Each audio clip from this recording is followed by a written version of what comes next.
woke up, I just felt really ill.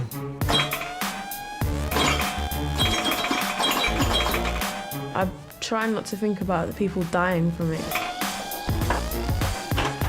Our body doesn't know how to protect itself against swine.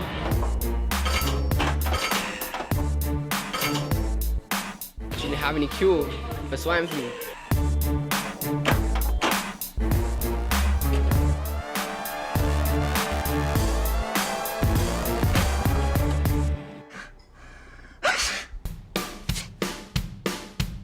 Thousands of UK schools and millions of students are at the front lines of a battle against a scary and unpredictable bug. I don't think it's that serious. It's affected my cousin. I really want to get it. I'm not worried about getting it. It won't kill me. In classrooms and corridors, battling the bug has become routine.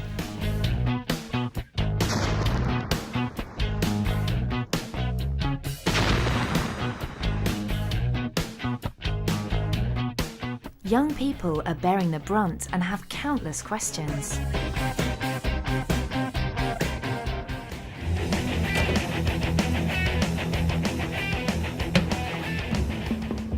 A pandemic is when lots of countries become infected by a spreading disease. Swine flu is the first pandemic to be seen in over 40 years. It has spread to over 150 countries.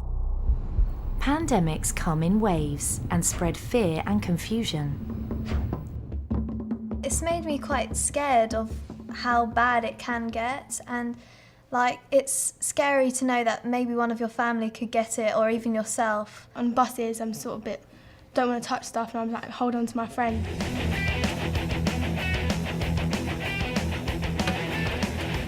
The initial questions coming from the students were really about the spread of the disease. When it was in Mexico, where will it go next? How long will it take to get here? Are people going to be dying?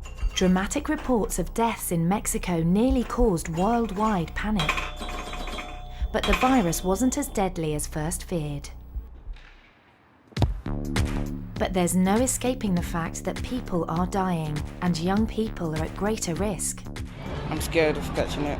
I don't want to die young at the moment. Manchester City defender Micah Richards may be the first Premier League footballer in the world to have come down with swine flu. Manchester City supporters, there is one final thrust forward from the visiting team. Comes down to Richards!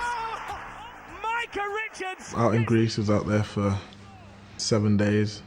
First 3 nights was perfect. Was going out, was having a good time on holiday, relaxing. When I woke up, I just felt really ill. I was sweating a lot.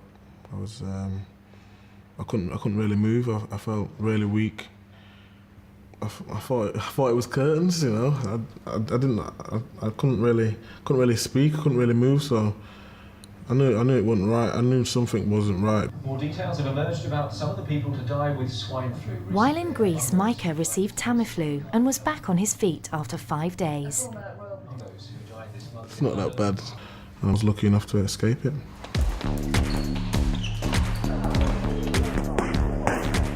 A year ago, I would just be walking, pressing the buttons on the telephones and that, but now I'm more careful.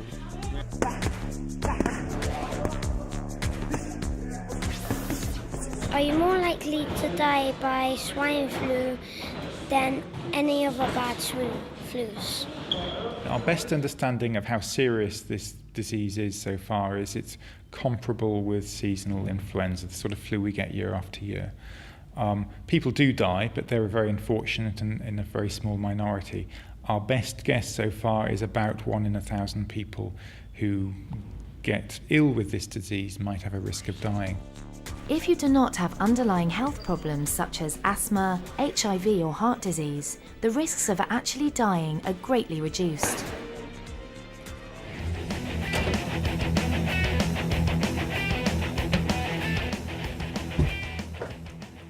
What's up, YouTube? Hold on. In your lungs is where the pandemic becomes personal.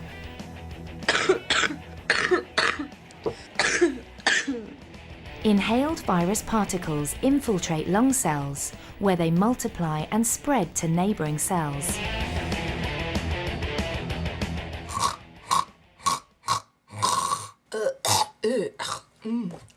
gross. Ugh. Anti-flu drugs, such as Tamiflu and Relenza, can help you recover sooner by holding back the spread of the virus particles. Oh, Tamiflu, what did you do? Some people who have taken Tamiflu get a burst of creative energy, but it should always be taken in consultation with a GP, because it can sometimes cause other side effects. I'm feeling very nauseous, and now I got a pain in my head. There are more cases in people sort of under the age of 18 than there are over. And I think that has to do with our behaviour, mixing.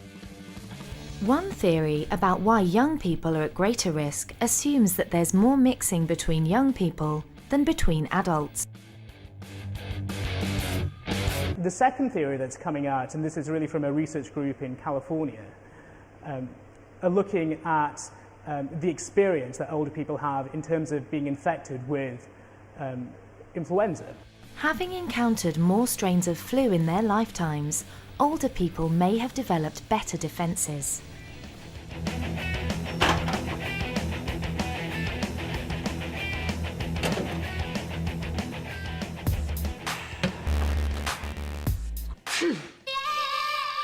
People develop symptoms between 2 and 5 days after being first exposed to the virus. And that probably depends on the dose. So if you experienced a big exposure, then you probably get sick quite soon. If it was a low dose exposure, then the virus is almost, if you like, struggling to survive in your body before eventually making you ill several days later. You feel like hot, sweaty, headachy, Start to move slow. vomiting, diarrhea. The range of symptoms different people get is quite wide, from people having no fever, no high temperature and just a mild cold-like illness, to people really being knocked back and in bed for days. Ugh. Ugh. Ew. Any time from maybe the day before you felt ill to perhaps the day that you get better, you could be infectious to other people.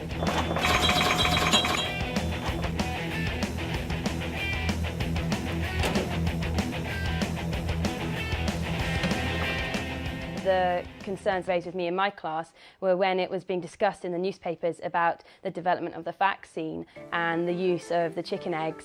They're very interested in the process. Most of the world's vaccine production still depends on the use of chicken eggs. But only when scientists have figured out the exact recipe for a new vaccine can mass production begin. One of the world's first samples of the swine flu virus arrived at this government-affiliated lab in the UK. We had the challenge of making a candidate vaccine virus very quickly, on very short notice. This lab worked round the clock to crack the genetic code of the swine flu virus. Using a technique called reverse genetics, scientists can turn a dangerous virus against itself. Extracted genes are grown in chicken egg embryos and become the building blocks of a new vaccine. Only hen eggs that are guaranteed disease-free can be used.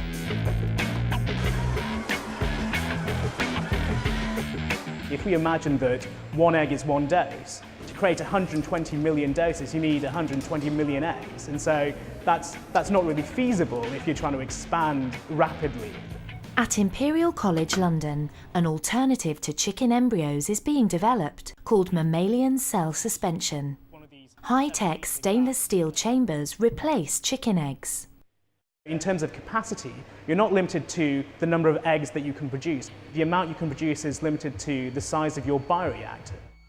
Some vaccine is produced using this technique, but it is not yet in widespread use.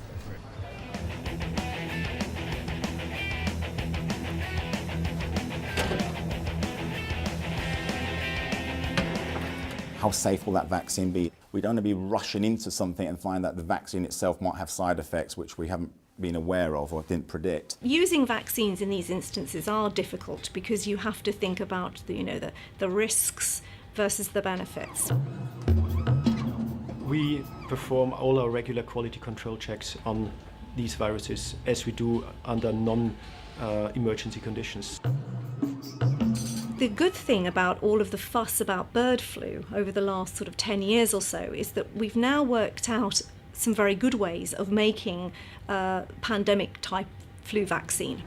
Vaccines have been tested and have passed all of those criteria that we would normally expect for a new medicine. Yes, there is always a risk to giving any new medicine, but at least this one has been tested in people and is safe as far as anybody can tell.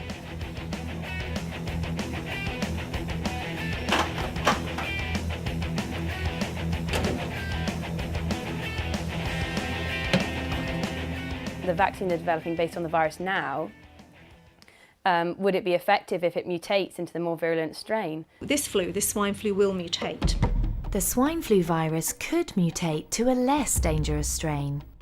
Should it become more dangerous, there is no guarantee the vaccine for the current strain will work. This virus will select a new version of itself, which looks just slightly different shape than the current one, and we will need to update our vaccine in order to keep pace, as we do with seasonal flu every year.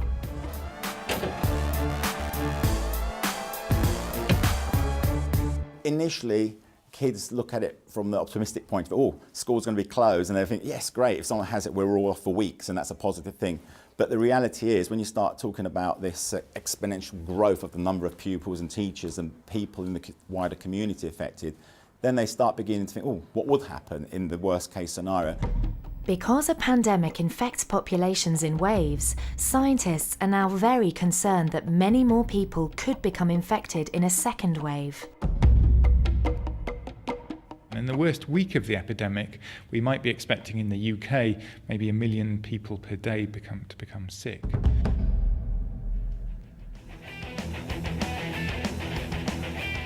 I think once students get to the age where they realise that perhaps the mutation of the virus into a more virulent strain is what people are concerned about, that's harder to kind of alleviate that anxiety, because that's just the unknown still. 1918 marks the end. In 1918 is the notorious influenza pandemic, where tens of millions of people died.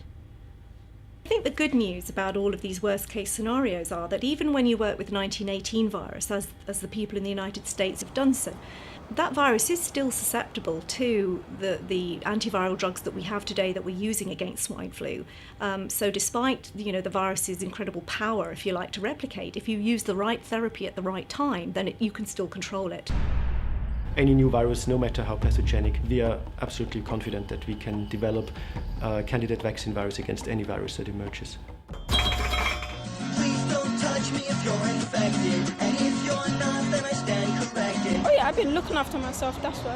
So stay inside till it's gone. I don't think swine flu is such a big deal like everybody's making it. I didn't go to school because it was cancelled. No, I'm not worried, I'm just a little bit cautious, so I don't want to catch it. To the hospital to get my shot. If you've got it, don't let it get you down. Just take it as it comes.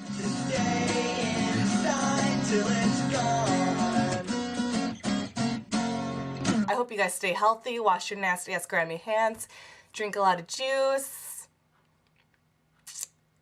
Yeah, that's pretty much it. Bye.